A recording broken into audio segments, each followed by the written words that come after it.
Question d'habitude. C'est bon, ça fout la merde pour les micros. Bonjour, moi je m'appelle Thomas Wiesel, je suis humoriste. Vous vous demandez peut-être ce que je fous là, parce que je suis pas membre de la Grève du climat, ni de Extinction Rebellion, ni de Break Free, ni de Grands-parents pour le climat, pour des raisons évidentes. Mais j'ai été contacté par la Grève du climat, ou Extinction Rebellion, ou Break Free, ou France 50, ou la Made Justice, ou Greenpeace, ou les Verts, ou Février sans supermarché, je sais plus exactement lequel. C'est un peu le bordel, j'arrive pas à suivre, vous êtes tellement, on dirait top modèle. Non, ils m'ont dit, le Crédit Suisse nous ignore, on aimerait attirer leur attention, est-ce que tu voudrais venir te foutre de leur gueule? Là, j'arrive, c'est bon. Ils m'ont dit, ah, c'est pas ce que tu as l'habitude de faire, il n'y a pas de scène, je dis, c'est pas grave, c'est pour la bonne cause. Ils m'ont dit, il n'y aura pas de public, je dis, c'est pour la bonne cause, c'est pas grave. Ils m'ont dit, il n'y a pas d'argent, je dis, c'est pas grave, je viens. Après, ils m'ont dit, c'est à 8h du matin, je dis, ah merde. Le réchauffement climatique, on est vraiment sûr que c'est scientifiquement avéré. Enfin, bref.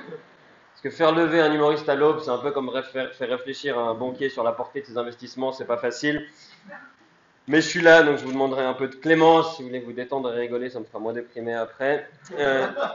Il s'est passé plein de trucs avec les Crédit Suisse ces derniers temps. Ils en parlent en octobre 2018, il y a eu l'affaire des mains rouges, où ils ont mis un peu de peinture avec leurs mains sur la vitrine Crédit Suisse. Ils ont arrêté un type, alors qu'ils étaient plusieurs, ils avaient les empreintes digitales de tout le monde. Mais bon, je sais pas pourquoi ils en ont arrêté qu'un. La peinture était lavable, mais il a été condamné à 20 jours amende. Et Crédit Suisse demande 2300 francs de nettoyage. Je crois qu'ils ont engagé les restaurateurs du musée du Louvre pour nettoyer leur vitrine. 2000 balles pour nettoyer une vitre. Je crois que Crédit Suisse, ils vont investir dans le nettoyage de vitres maintenant, comme ça a l'air super rentable. Le procès est la semaine prochaine. Ensuite, en novembre 2018, il y a 12 militants qui ont été interpellés un peu plus haut à Lausanne pour avoir, pardon, c'est l'émotion, fait une partie de tennis, des images d'une violence insoutenable à l'intérieur d'une agence Crédit Suisse. Et là, Crédit Suisse a demandé le challenge, on a porté plainte. Et vu la gravité du crime, je suis surpris que les 12 n'aient pas été immédiatement extradés vers La Haye au tribunal pénal international. Mais non, ça s'est jugé à Renan. Et à la surprise générale, Crédit Suisse a perdu en première instance, ce qui a provoqué beaucoup de joie parmi ces gauchos là. Et 3 AVC à ce pauvre Philippe Nantermo. Le procureur a fait appel, ce sera jugé au tribunal cantonal. Ensuite, entre-temps, la Grève du climat a interpellé Roger Federer sur les réseaux en sa qualité d'ambassadeur Crédit Suisse pour qu'il lui demandait de se distancer de la banque et ses investissements dans les énergies fossiles.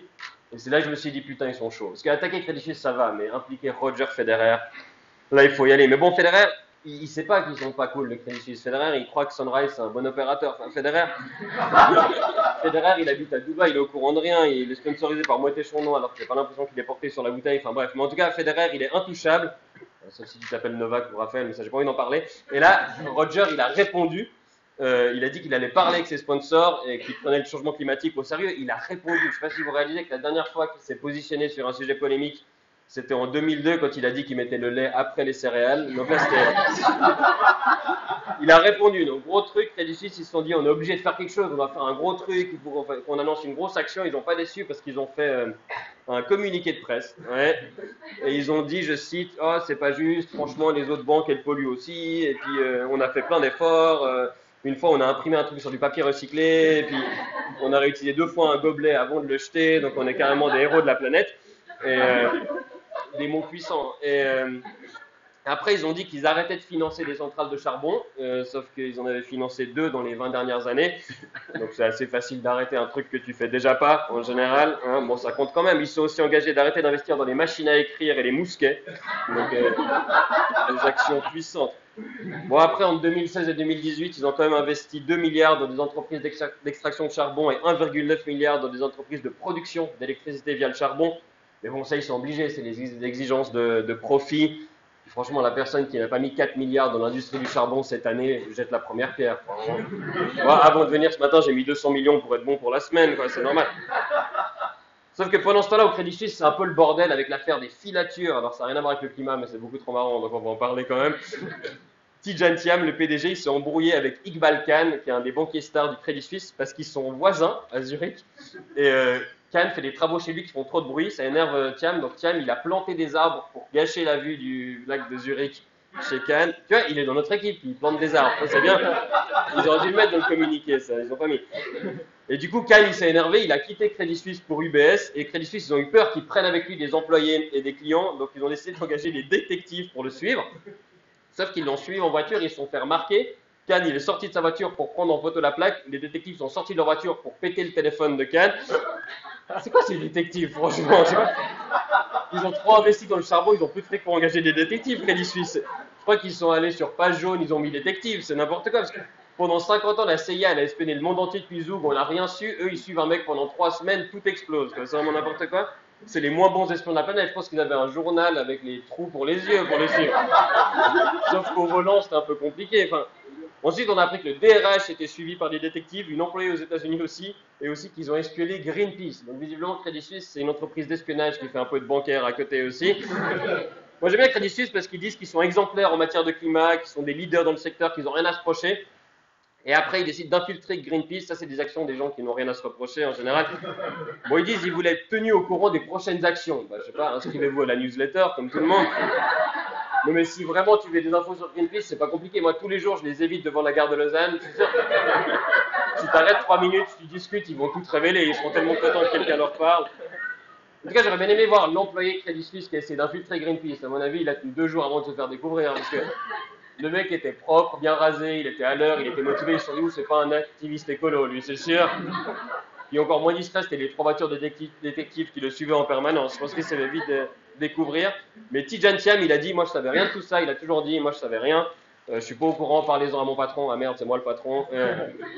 Ils ont même fait une enquête interne qui a découvert qu'il n'y avait aucune preuve qu'ils savaient. Ils n'ont pas trouvé le mail qui était concerne, filature de notre employé, je sous-signé Tidjane Thiam, je suis au courant. Ils n'ont pas trouvé ça, bizarrement. C'est tout son bras droit qui a fait sans lui dire. Tu sais, le mec avec qui il est pote depuis 20 ans, qu'il a suivi dans 3 entreprises différentes et avec qui il discutait de tout, bah, il a engagé des détectives et il n'était pas au courant. C'est quand même incroyable.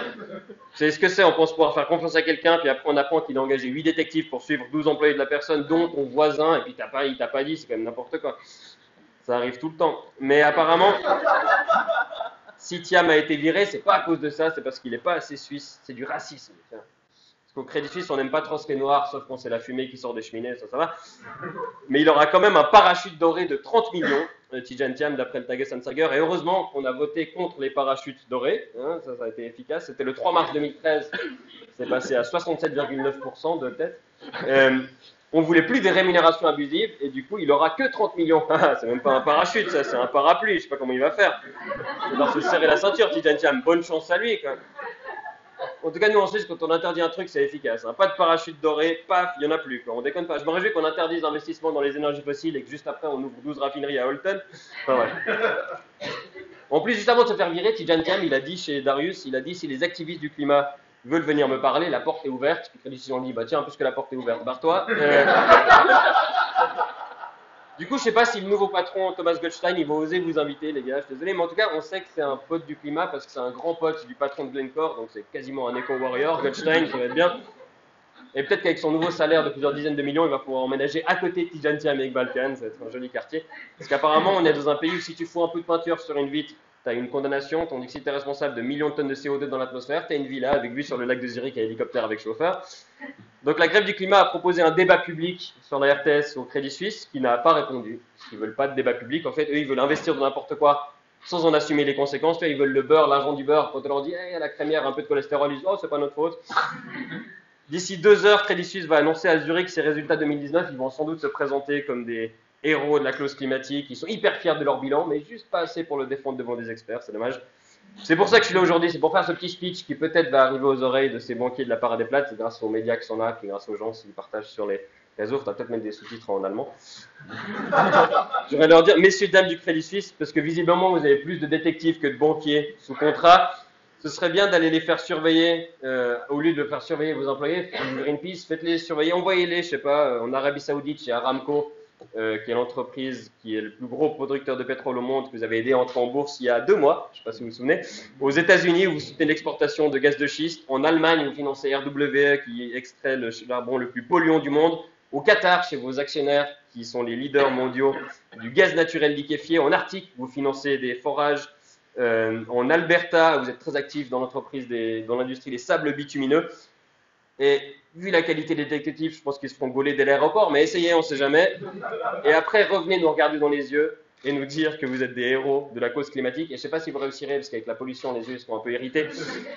En tout cas, la place financière suisse pollue 20 fois plus que tout le pays réuni. Et tant que ce sera le cas, il y aura des emmerdeurs comme ces bouffeurs de tofu en Birkenstock ou moi, pour venir vous le rappeler. Merci de m'avoir écouté.